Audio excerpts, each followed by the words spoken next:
So today what I'm going to be talking about is knowledge mastery versus self-mastery, and this is something I've mentioned before in my LPT trainings, if you've been through those. So I talk about the personal development industry, and if you've been around the personal development industry a while, you've probably read books, you might have been on courses, you probably know who some of the gurus are in the industry. And there's a lot of this: consume this information, or buy this or read this book, and it's all very well. I love my own personal growth. I love finding out new information. I love reading things, going on courses, and developing myself in that way. But the problem is that a lot of it is quite surface level. It's just consuming more and more knowledge, and it doesn't really get that lasting personal transformation. And this is why I want to, on this live, I really want to address the difference between just normal knowledge mastery, knowing a lot and sounding quite good to all your friends and everything, but real self-mastery. This is where we really integrate it into ourselves, and really where we get this real lasting personal transformation. And this is where we want to be. This is where sometimes when we begin on this journey, we consume lots and lots of information. We find something that's really powerful and helps us change. I'm not saying that the knowledge doesn't help us change, but it's taking it to that next level and really integrating it into our self-image, and some of the stuff I talk about in the LPT methodology and things that I've talked about. So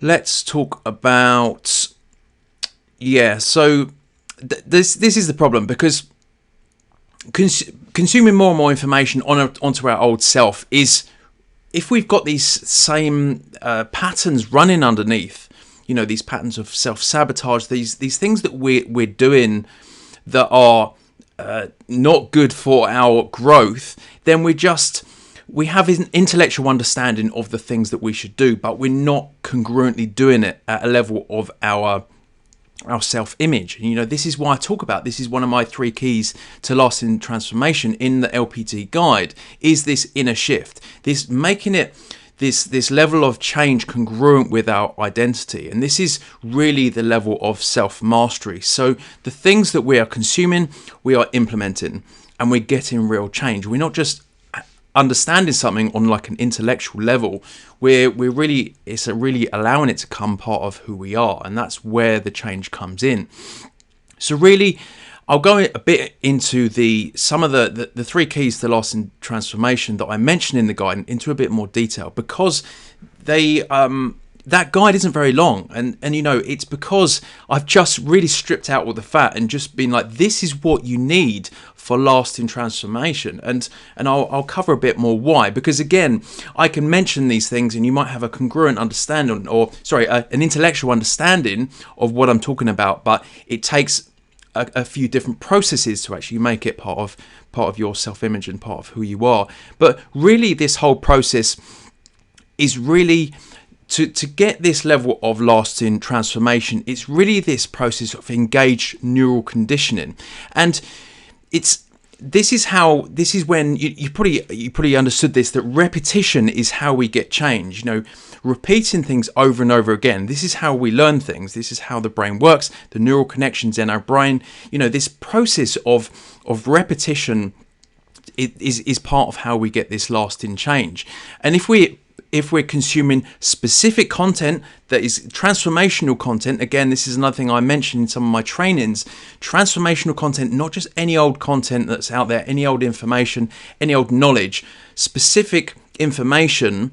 And then we have this level of repetition. This is part of the process of how we really get this shift, because the methodology that I take my students through, this is a 6-month process, and this is like that for a reason, and I'll cover that in a bit more detail. But it's really going back to this analogy that I used last week of the compass needle.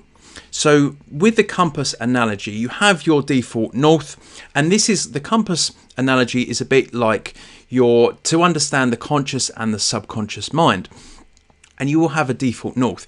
And you can change. You can have the intention to change, and you can grab that needle and you can push it round, pointing in another direction. You can have a day of, I need to be confident today.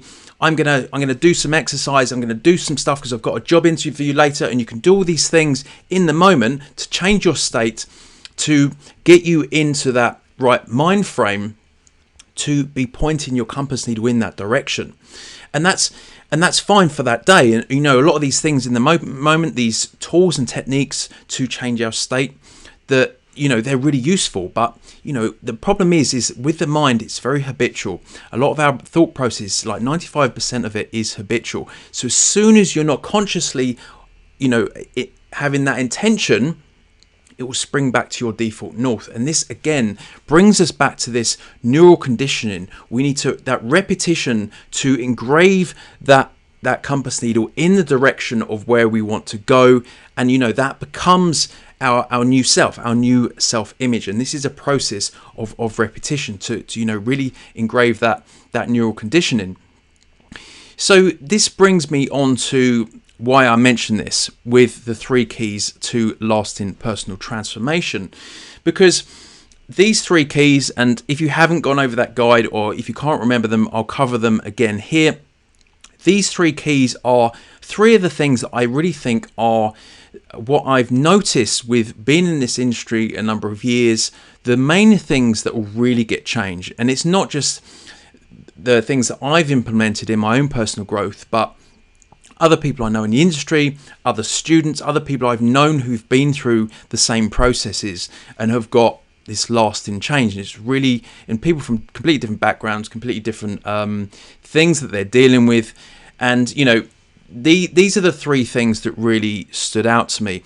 And the first one is this level of inner shift, which I've already mentioned, this process of creating a new self-image, because our self-image is very important. It's one of the most important things within personal growth, because we act in congruence with our self-image. We can have all these temporary things that we want to do, but when it comes down to our deeper patterns, if we haven't done this process of conditioning the neuron connections in our mind to get us to a level of this new default north, going back to the compass needle analogy, then we're just going to spring back. Our subconscious mind will take over, and that some of the habitual thoughts that will come in. So going through this process of engraving this new conditioning is really what's going to get us this lasting change and create this new self-image, because we can have this intellectual understanding of we need to be healthy or we need to do this, but it's not until we have this level of implementation, but then going a deeper level than that, a level of congruence with that's who I am. I am someone who not just understands I need to be healthy or go to the gym. I am someone who is a runner. I am someone who does marathons. It's a completely different level of congruency. A marathon runner is not going to, not as much as other people. They're not going to really, struggle to go out on runs, because that's what they do. It's a real level of congruency in their identity. The second key to lasting personal transformation is layered learning. And this is, again, going back to this process of engaged neural conditioning.